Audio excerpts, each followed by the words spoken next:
Well, hello there, my little metamorphs, and welcome back to 31 Films of Halloween, Day 20. Whew, y'all, we out of the teens and on the downward slope to hell. But before you get to hell, you know what you can do. Subscribe to my YouTube channel at Another Scream Queen 76. Thank you so much. And on to the film. I'll stop singing now. So y'all know I usually don't post about like brand new films that are out, and I just got home from watching this movie, and I thought, what the hell? It is called Together. I'm sure a lot of you have already heard of it. It stars Dave Franco and Allison Brie, who are actually married in real life. They've been together since like 2017. And I'd heard a lot of good buzz about this movie, so I was like, well, let me go ahead and get a ticket. Even though it's body horror. And y'all know, body horror and I, we have just a very complicated relationship. Body horror is always like, hey, let's go get dinner. Let's go to the movie. Let's go to the park. Let's watch some body parts fall off. And I'm kind of like,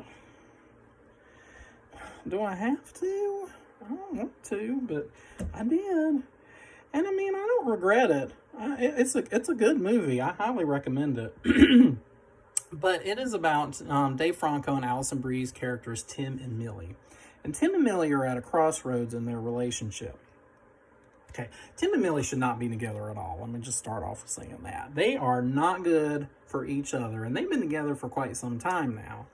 And I don't know why it has not dawned on them that they just need to part ways. Because as individuals, when we're, witnessing them without each other, they're actually fairly nice people, but when they're together, whew, the passive aggressiveness is real, y'all. And some of the catty little comments and things. There was one moment where Millie was jabbing on Tim about a situation with his parents, and I was like, Millie, girl, you got to go. Get out the car. I don't care if we're going 60 miles an hour. Nope. Boop. Because some of this film I could relate to from my own past relationship. So it hit a little close to home in some areas. But as I said, they're at a crossroads in their relationship.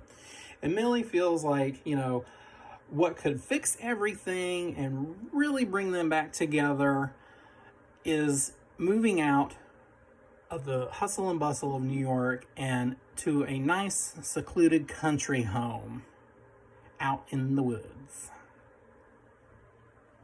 Millie, honey, you ain't never seen a horror movie a day in your life, have you? No, this is where all the bad shit happens. Secluded, the woods. No. But she convinces Tim to come with her, and Tim grudgingly agrees. He wants to stay behind because a lot of his friends are still there. Most of their friends are still there. But he's built up a good community of friends and also musicians because he would still like to pursue, his dreams as a rock star, even though it hasn't really gone anywhere. Kind of like this relationship. But he says, all right, well, what the hell? I'll do it. And their whole relationship, there's just tension from the get-go. You can feel it. It's palpable. So once they get settled into their little country home out in the woods, they decide to one day go out for a hike in the woods. White people.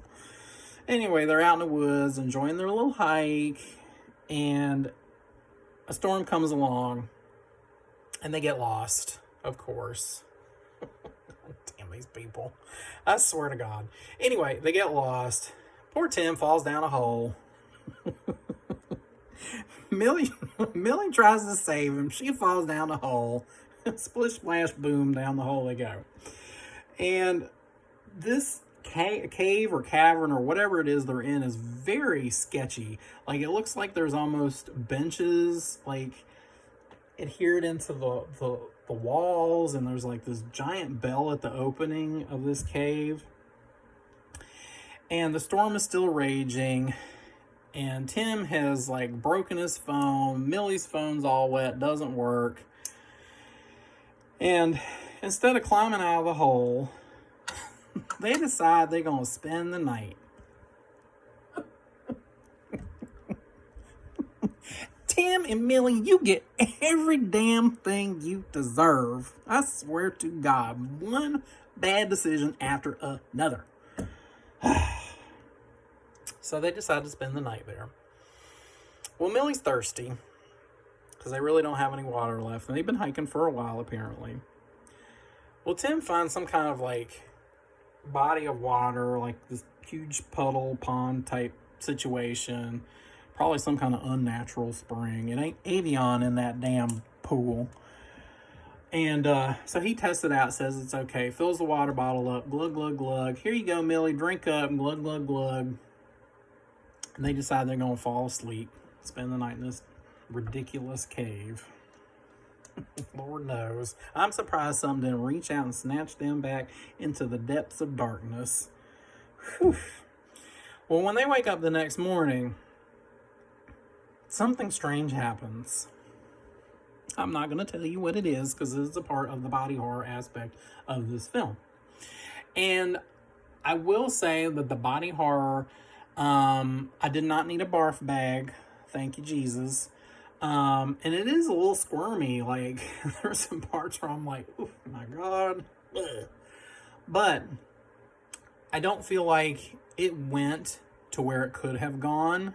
I think it really could have pushed the envelope just a little bit more. And I know it sounds weird me saying that because I don't like body horror, but I think I was kind of expecting a little bit more in that aspect.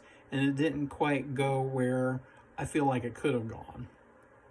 But with that being said, the whole film is basically a commentary, really, along with the horror, of course, about loneliness and individualism and codependency, and about how we sort of, lose sight of who we are once we get into a relationship. Yet at the same time, if we are away or parted from this person that we love so much, we start to feel this ache and this emptiness, and we just cannot, be without them for too long. And this is why I'm single, y'all. I ain't got time to deal with all that complicated emotional bullshit. No. I mean, it's bad enough when you have to start getting to know somebody and go through the whole stages of like meeting their friends and meeting their family and blah, blah, blah, and finding out whether or not they leave the cap off the toothpaste. But then you got all this kind of shenanigans happening to people. It's just, ugh. Oof, no thank you.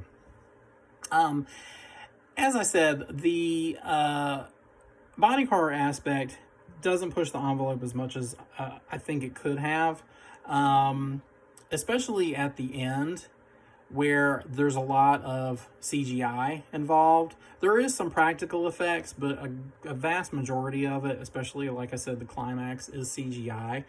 And I kind of wished that they had used practical effects instead, because I think it would have, I know I'd have been puking in the aisles if they had done it then. Whew, Lord, I'd have probably then broke out into a sweat and needed a Xanax, man.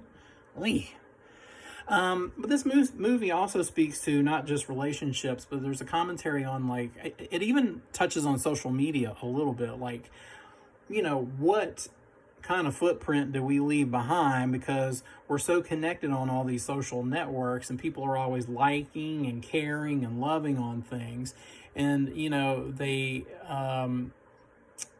dwell on what their last post would be. I thought, which was kind of interesting because people invest so much in all these likes and loves and cares and things like that. So I thought that was really interesting to touch on as well.